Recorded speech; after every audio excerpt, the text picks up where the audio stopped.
Assalamualaikum warahmatullahi wabarakatuh. Apa kabar anak-anak kelas 11 IPA? Nah, alhamdulillah pada kesempatan kali ini Ustazah diamanahkan sebagai guru mata pelajaran biologi di kelas 11 IPA pada tahun ajaran 2020-2021. Nah, pada pembelajaran kita ini, khusus materi yang pertama kita akan mempelajari tentang sel. Nah, untuk pembelajaran sel ini tentu sebelumnya sudah dipelajari di kelas 10. Nah, untuk detailnya kita akan pelajari di kelas 11. Nah, untuk melihat apa yang Ustazah pegang pada kesempatan kali ini adalah sebuah daun. Tidak ada sesuatu yang menjadi tanda tanya ya. Nah, apabila Ustazah mengupas daun ini, nah, di sini kalau misalnya kita lihat dan Ustazah bertanya, ada apakah di dalam ini? Apakah yang menjadi penyusun dari daun ini? Nah, maka kita akan mengupas kegiatan pembelajaran kita untuk mempelajari sel dengan metode pembelajaran biologi di kelas 11 IPA.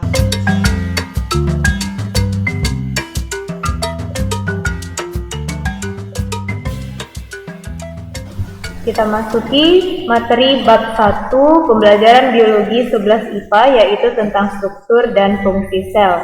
Nah, apa sih itu sel? Nah, sel merupakan bagian terkecil ataupun unit terkecil dari suatu makhluk hidup yang menjadi penentu dari semua metabolisme kehidupan. Nah, pada pembelajaran sel ini, di sini ada indikator pencapaian kompetensi yang harus bisa kita capai pada bab materi sel. Yang pertama, antum harus bisa menjelaskan penemuan sel dan teori tentang sel. Di sini akan dilengkapi dengan materi dan penjelasan dari para ahli. Kemudian yang kedua, membedakan tipe sel berdasarkan strukturnya. Yang ketiga, menjelaskan struktur dan fungsi sel. Kemudian membedakan sel hewan dan sel tumbuhan, dan menyajikan hasil pengamatan struktur sel jika kita melaksanakan praktikum pengamatan sel. Nah, selanjutnya aspek diniyah ataupun ayat yang berkaitan dengan materi sel ini. Yang pertama yaitu Al-Quran surah Al-Furqan ayat 2, kemudian ada Al-Quran surah Al-Infitor ayat 7 dan 8. Nah, silakan dibaca pada modul yang telah disajikan. Selanjutnya ada peta konsep. Peta konsep ini merupakan gambaran materi yang akan kita pelajari dari bab ini. Nah, khusus sel itu yang pertama kita pelajari bagaimana sih sejarah penemuan sel. Nah, di sini akan dijelaskan oleh para ahli. Kemudian nanti tipe sel itu seperti apa saja, mulai dari ukurannya, ada yang uniseluler, ada yang multi seluler ataupun yang sifatnya cuma ada satu sel ataupun banyak sel. Kemudian nanti berdasarkan ada atau tidaknya membran inti. Nah, ada dibagi menjadi prokariotik dan eukariotik. Kalau prokariotik itu dia tidak memiliki membran inti sel, kemudian yang eukariotik ini kebalikannya. Eukariotik ini dia memiliki membran inti sel. Selanjutnya pada struktur itu terbagi menjadi 3 garis besar. Di sini sudah pecah menjadi membran sel, kemudian ada sitoplasma dan nukleus. Nah, khusus pada membran itu bagian terluar dari sel, kemudian sitoplasma ini adalah bagian di dalamnya yang berupa cairan. Nah, di dalamnya itu nanti akan terdapat organel-organel penyusun dari suatu sel. Nah, kemudian ada inti atau disebut juga dengan nukleus. Nah, pada modul ada dijelaskan dalam bentuk ringkasan materi. Nah, di sini sudah disajikan sejarah penemuan sel, kemudian nanti disampaikan juga definisi-definisi yang telah dilakukan pengamatan oleh para ahli. Nah, selanjutnya, karena sel ini juga merupakan ukuran yang mikroskopis, maka di sini juga disajikan cara mengamati sel itu seperti apa. Nah, ada yang menggunakan mikroskop cahaya, ada juga yang menggunakan mikroskop elektron. Namun, akan ada perbedaan dari hasil pengamatan dua mikroskop ini. Jika kita menggunakan mikroskop cahaya, maka hasilnya terlihat pada gambar ini, itu dia melihatkan strukturnya hanya dalam bentuk yang sederhana seperti yang kita lihat kasat mata. Namun pada mikroskop elektron, itu terlihat lebih detail, kemudian dia juga menunjukkan adanya perbedaan yang signifikan dari pengamatan mikroskop cahaya.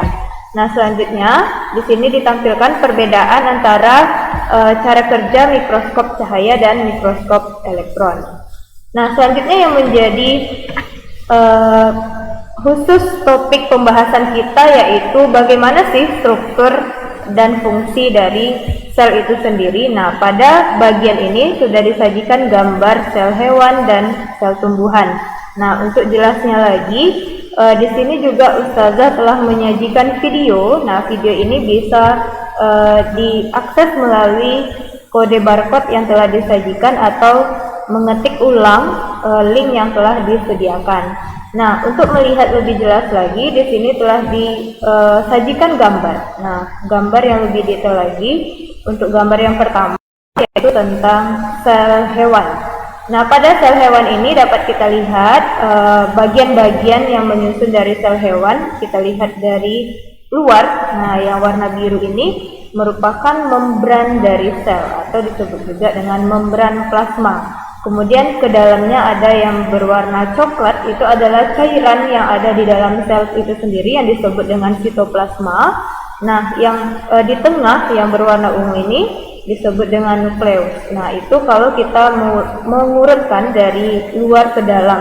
Nah, kemudian di dalam sitoplasma ini banyak lagi terdapat organel-organel. Nah, organel ini kita lihat dari posisi yang paling dekat ke nukleus, yaitu ada RE kasar atau retikulum endoplasma kasar, kemudian ada RE halus. Nah, bedanya pada RE kasar ini terdapat ribosom, kemudian pada RE halus tidak terdapat ribosom. Kemudian ada lagi organel yang disebut dengan Golgi apparatus atau kompleks Golgi. Kemudian ada lagi organel mitokondria, kemudian ada organel lisosom, ada peroksisom, kemudian ada sentrosom atau sentriol.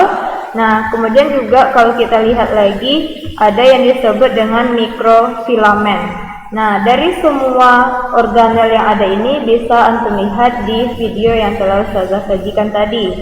Nah, apa sih bedanya sel hewan dengan sel tumbuhan? Nah, kalau kita lihat lagi, nah ini adalah sel tumbuhan. Nah, pada sel tumbuhan ada hal yang tidak ditemukan pada sel hewan. Contohnya, di sini ada kloroplas. Nah, kloroplas ini yang menjadi ciri dari sel tumbuhan. Kemudian apalagi? Nah, di sini ada dinding dari sel. Nah, kalau kita lihat pada sel hewan tadi tidak ada dinding.